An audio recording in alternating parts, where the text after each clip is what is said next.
Halo semuanya, kembali dengan Putu Reza, selamat datang di Project Review. Dan hari ini tuh saya pengen ngomongin soal tablet. Karena beberapa tahun ke belakang, atau tepatnya 2 tahun terakhir ini, kita bisa sama-sama lihat kalau variasi tablet di pasaran Indonesia itu makin banyak. Mulai dari yang mahal sampai yang murah, dari mulai brand yang emang sering punya tablet sampai yang bener-bener baru bikin, itu ada semua. Mungkin karena memang ketika itu dibutuhkan ya produk yang bisa difungsikan sebagai pengganti sebuah laptop karena memang aktivitas kita kan serba online saat itu. Nah sekarang dengan kondisi yang sudah relatif membaik dan aktivitas juga lebih normal lah ya. Kira-kira masih worth it gak sih untuk pakai tablet di tahun 2023 dan tahun-tahun ke depannya? Bisa dipakai buat apa aja dan apakah emang masih bener sih mendingan beli laptop sekalian?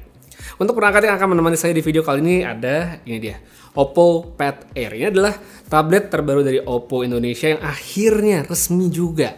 Rilisnya tuh di luar negeri sebenarnya udah sempat beberapa bulan yang lalu dan akhirnya diboyong juga ke Indonesia.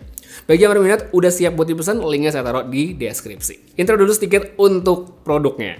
Kalau dilihat dari desain Oppo Pad Air ini bisa dibilang unik banget dan cukup beda dari tablet-tablet kebanyakan, apalagi kita lihat bagian belakangnya. Nggak kayak kebanyakan perangkat sejenis yang biasanya lempeng aja gitu. Di sini Oppo tuh ngasih ciri khas sendiri dengan bagian yang ada tekstur bergelombang. Unik dilihat, unik dipegang, cuma sayangnya sih kalau menurut saya ini gampang banget dilupain. Apalagi untuk produk seperti tablet yang bagian belakangnya itu jarang banget kelihatan, apalagi kalau udah pakai cover ya. Bisa-bisa dari sejak pertama kita pasang covernya sampai bertahun-tahun ke depan udah nggak pernah kelihatan lagi tuh bagian belakangnya. Untuk ukuran relatif ringkas buat dimasukin ke tas dan masih cukup ringan ketika kita pegang. Nggak sampai sekilo loh sekalipun udah dipasangin sama keyboard. By the way, ini adalah keyboardnya Oppo Pad Air ya, connect-nya via Bluetooth, tapi juga ada slot magnetiknya untuk naruh. Jadi kalau misal kita udah connect ke Bluetooth tapi lagi nggak nempel terus lagi dilipet kayak lagi nonton, itu nggak perlu khawatir bakal kepencet-pencet. Keyboardnya enak untuk dipakai ngetik ya, tombol-tombolnya cukup empuk, jaraknya juga nggak terlalu rapat. Cuma sayangnya di sini belum ada trackpad dan belum ada backlight. Untuk specs tabletnya sendiri, di sini dia pakai Snapdragon 680, RAM-nya 4GB yang bisa ditambah virtual 3GB, jadi totalnya ya kurang lebih 7GB dan punya kapasitas penyimpanan 64GB.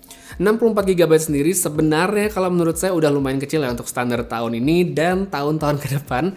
Karena dengan aplikasi yang nggak banyak pun, saya di sini udah keisi setengah lebih. So, buat kenyamanan saat pakai dan juga nyimpen data, sangat direkomendasiin tetap untuk menggunakan microSD. Kurang lebih segitu aja untuk intro soal tabletnya yang bakal menemani saya di video kali ini. Dan sekarang kita balik lagi ke topik utamanya. Salah dua poin yang masih sering atau kayaknya akan terus ditanyain sama orang adalah seberapa penting sih punya tablet kalau kita udah punya handphone dan apakah tablet bisa menggantikan sebuah laptop? Ini adalah dua pertanyaan yang sangat umum ditemukan. Poin pertama dulu deh ya, antara tablet dan handphone.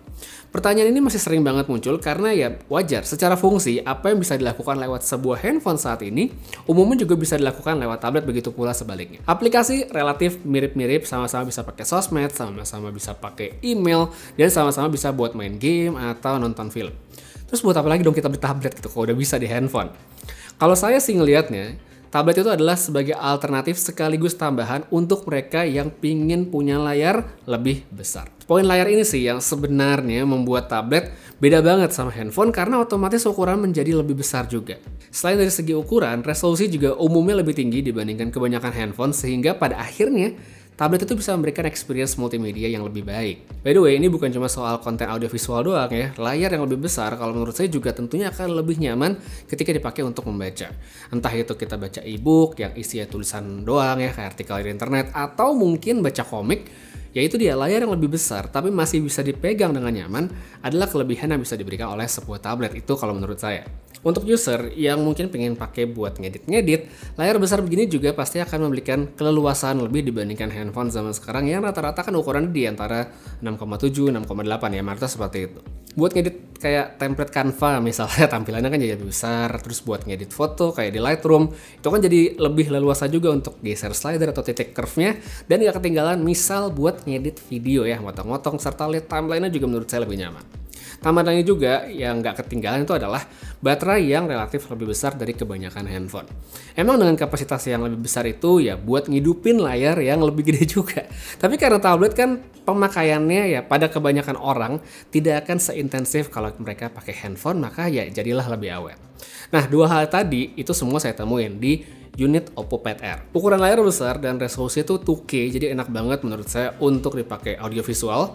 Nggak ada refresh rate yang lebih dari 60 Hz juga menurut saya sih nggak masalah ya, karena ini juga bukan tablet flagship, jadi ya bisa dimaklumi banget. Oh ya, by the way, untuk audionya juga menurut saya udah bagus untuk kelasnya, suaranya nyaring dan punya detail yang cukup baik untuk sebuah tablet yang menurut saya memberikan kenyamanan lebih ketika dipakai.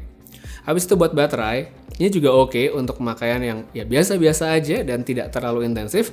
Palingan kalau saya pakai buat kayak ngetik, ngurusin urusan kantor, main game sedikit, dan nonton tentunya, baterai 7100 mAh ini udah lebih dari cukup dan nggak bakal habis dalam satu hari pakai. Kemudian dari segi performa, chipset yang dipakai di sini kan udah pernah digunakan Oppo pada salah satu line up handphone mid-range mereka. Jadi secara performa pun sebenarnya mirip-mirip kalau menurut saya. Secara kapasitas, dari segi tenaga aja ya, yang ditawarkan Oppo di sini memang bukan yang paling kenceng, tapi menurut saya tetap dia akan lebih dari cukup untuk menjalankan tugas pada skala pemakaian bagi user yang mungkin hanya ingin menjadikannya alternatif laptop buat aktivitas sehari-hari. Kenapa mesti kita compare sama laptop sih dari tadi? Karena ya gimana pun memang masih banyak sekali orang yang belum jelas seberapa bisakah tablet untuk menggantikan sebuah laptop. Pengennya sih bisa, beneran bisa gitu, tapi balik lagi ini tergantung bagaimana pemakaian setiap orang karena pasti beda-beda. Sebenarnya kalau menurut saya pada kapasitas yang terbatas, sebuah tablet apalagi yang sudah dilengkapi dengan aksesoris keyboard cover kayak gini, itu udah bisa banget untuk menjadi alternatif sebuah laptop. Seperti contoh, misal buat dipakai kayak browsing doang, buat ngetik dokumen, buka email, meeting, serta video call, itu semua sebenarnya udah nggak masalah banget. Simpelnya untuk aktivitas yang ringan dan nggak butuh tenaga yang terlalu gede, ya itu udah bisa termasuk dengan Oppo Pad Air. Nggak pakai chipset yang kenceng banget nggak masalah selama pemakaiannya bukan yang terlalu gimana-gimana banget. Untuk yang mau pakai main game ini juga sebenarnya bisa aja, meskipun mungkin ya pada tahu juga ya nggak bisa yang terlalu intensif, grafiknya nggak bisa yang punya detail tinggi apalagi rata kanan. Di luar itu ya misalnya untuk kasih game ke anak-anak ya yang mungkin simple-simple ya aman-aman aja performanya. Selain dari segi performa hardware, hal lain juga yang oke menurut saya adalah bagaimana software yang disediakan. Kayak misalnya kita pingin bikin split screen itu gampang banget dengan maksimalin layar gedenya. Tinggal swipe ke bawah dengan dua jari di area tengah dan langsung kepisah. Ada side panel juga untuk buka floating windows dan ya itu dia. Menurut saya Oppo Pad Air udah cukup oke untuk produktivitas walaupun memang ada beberapa fitur yang butuh diberikan peningkatan dan sementara kalau misalnya kamu ketemu masalah kayak gini, itu bisa diatasi dengan restart perangkatnya. Palingan yang mungkin cukup banyak orang belum terlalu familiar ketika pakai tablet antara lain adalah soal organisasi data sih, karena cara pengoperasian file explorer di komputer dan laptop serta tablet kan relatif nggak sama. Selain itu yang namanya tablet juga ya pastikan port terbatas, jadi misal untuk colok aksesoris seperti USB atau mungkin buat yang perlu ngeprint tapi printernya masih pakai kabel ya ini masih membutuhkan dongle.